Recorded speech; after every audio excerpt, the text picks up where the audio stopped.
gusto ko dito sa Royal Hawaii dahil yung hindi siya gaanong kalakihan kasi. Hindi naman kalakihan kasi yung Royal Hawaii compared dito sa Hyatt. Tapos ang namin, ang mga manager namin, talagang parang talaga sila. Yung super mga friendly talaga sila. Excited ako pagdating ng sahod kasi by next week ba? Next week sa sahod ako. So, yan, makatulong na ako sa husband ko.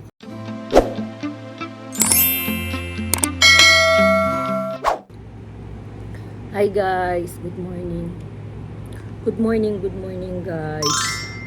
Ayun, sana maging okay ang day natin ngayon dito ngayon sa sa Hawaii.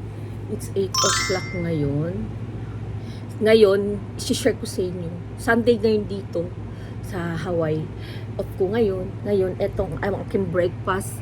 Pinaghanda ako ng asawa ko ng itlog na ayan, na sunny side. Wow! Yan.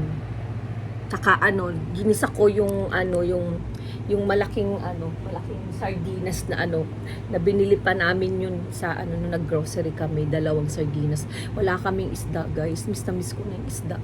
Puro kami karne. Minsan wala na akong gano'n kumain. Tapos update ko kayo, guys. Alam nyo, nag-lose weight ako kasi sobrang hirap ngayon trabaho ko sa housekeeping.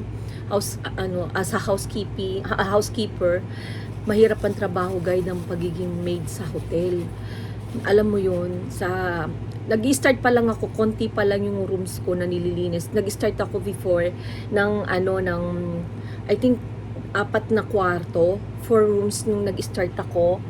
Pero ang pinaka-maximum na binibigay nila sa mga regular na talaga na mga trabahador doon is 13 rooms. It depends sa checkout. Pagka ang checkout mo is 6, less ka pa. So 12 rooms na lang magiging room mo. So ngayon, for ilang days na, nag-start ako ng 4, tapos naging 6 siya, then naging 7. Tapos ngayon, kahapon, pang 2 beses na 8 rooms na ako. Tapos iba-ibang tower kami nilalagay. Ngayon, doon ako dati sa una, nag-train ako sa isang tower nila. Ngayon, doon ako sa may parang palace, siya kulay pink na yung pinakita ko yung sa vlog, sa Royal Hawaii, yung kulay pink na hotel. Yun nga, guys, alam nyo, nag-lose weight ako. Nagtimbang ako kasi bawat room kasi may timbangan sila. So, nagtimbang ako. Alam nyo kung nalus ako ng mga 7 pounds na nawala sa akin for 7 days. Kasi hindi ako nakakakain. Buti pa nung una, kasi 4 lang yung room namin. Tapos magkasama kami ng bago, teamwork kami. Sabay kaming kumakain. So ngayon, hindi ako bumababang kumain kasi naghiwalay na kami nung kasama ko. Kanya-kanya na kami ng room. Tapos hindi ako bumababa kasi malayo yung namin, yung cafeteria, yung canteen, yung tawag sa yung cafeteria dun sa hotel. Malayo pa yung lalakarin mo. So magi-spend ka pa ng ang allow lang sa amin, it's 30 minutes lang yung namin. Lalakad ka papunta sa cafeteria, pabalik mo pa. Tapos kakain ka, 'di ba? Alangan naman pagkakain mo, alarga ka na. So ko, mauubos lang yung, at least siyempre kailangan alam ko na ma-manage ko yung time ko kung sa isang room kung how many kung ilang hours, for how many hours ang ma-spend mo sa checkout. Ko siya, kinakalkula ko siya kung kasi it depends sa rooms kasi, guys, kaya yung sinishare ko sa inyo. It depends kasi sa kwarto kung malinis yung nag-checkout or super messy, kung masyadong madumi. Unlike kahapon, yung may nilinis ako na na may bata, super dumi siya, guys. So, nag-spend ako. Pero in fairness, guys, mas maliit ang room nila dito sa Royal Hawaii i-compare dun sa Hyatt. Sa Hyatt, malaki-laki yung room nila doon sa amin, doon sa previous na work ko sa Hyatt. Mas malaki yung room nila doon kumpara dito sa amin. So, yung bathroom din nila, mas malaki din sa Hyatt i-compare dito. Maliit ang bathroom din dito. But yung some of the bathroom walang bathtub. It's only the shower. Tapos ang pinaka sa kanila, salamin yung pinakapinto. So mas mahirap linisin, guys. Kasi all the way ang ginagawa kong technique ko diyan ipapaano ko yung, ino-open ko yung shower na hot. So, yung most noon, yung parang, yung pinakaano niya, na, alam mo yung pagka umaano yung, yung init, nagpapawis siya yung ng yun, madaling makalinis guys yun. Tapos sabayan mo ng ng glass cleaner. Madaling malinis. Kasi yun yung nakuha kong technique nung nandun pa ako sa... Lahat ng technique na mas madali ang linis, na malinis, ginagamit ko ngayon dito. So, hindi ako nahihirapan. Talagang, iba talaga yung guys, yung may experience dun sa walang experience. Kasi, yung bagong kasama ko, wala siyang experience. So, minsan nakikita ko yung gawa niya, even sa syempre parang naano rin ako na sabihin ko sa kanya, hindi ako nagsasalita sa kanya kasi ayoko makaano ng tao.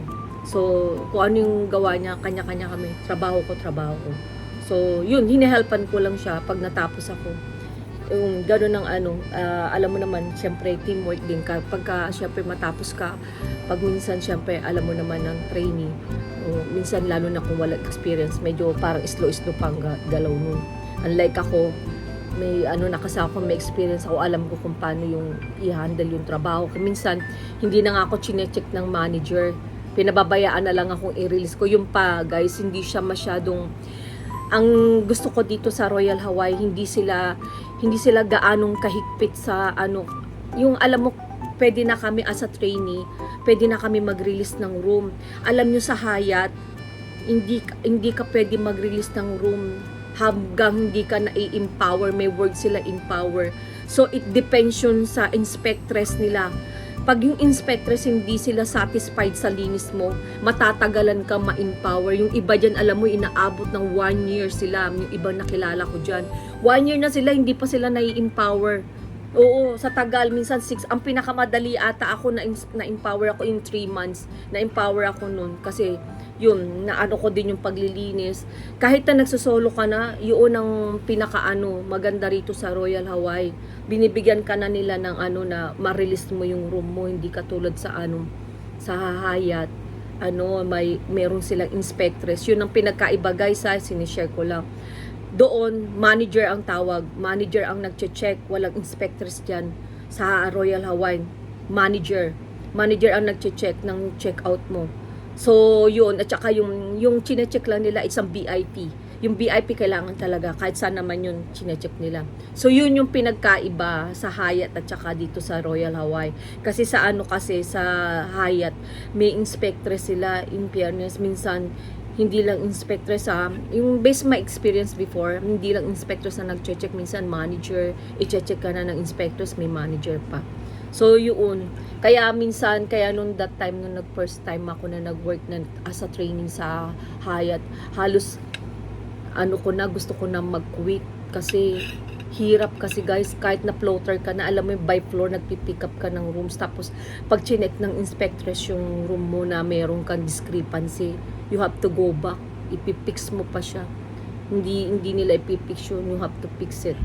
Yun ang kaya noon stuck-stackan din ako nun guys. Kaya dito masasabi kong kumbaga sa akin, gusto ko dito sa Royal Hawaii dahil yung hindi siya gaanong kalakihan kasi. Hindi naman kalakihan kasi yung Royal Hawaii compared dito sa Hyatt. Tapos ang namin, ang mga manager namin, talagang parang talaga sila. Yung super mga friendly talaga sila. So friendly sila, tapos talagang kanila kung mayroon kang kailangan, yung talagang sila. Yung lalo na pagbago ka, yung ganun, makikita mo.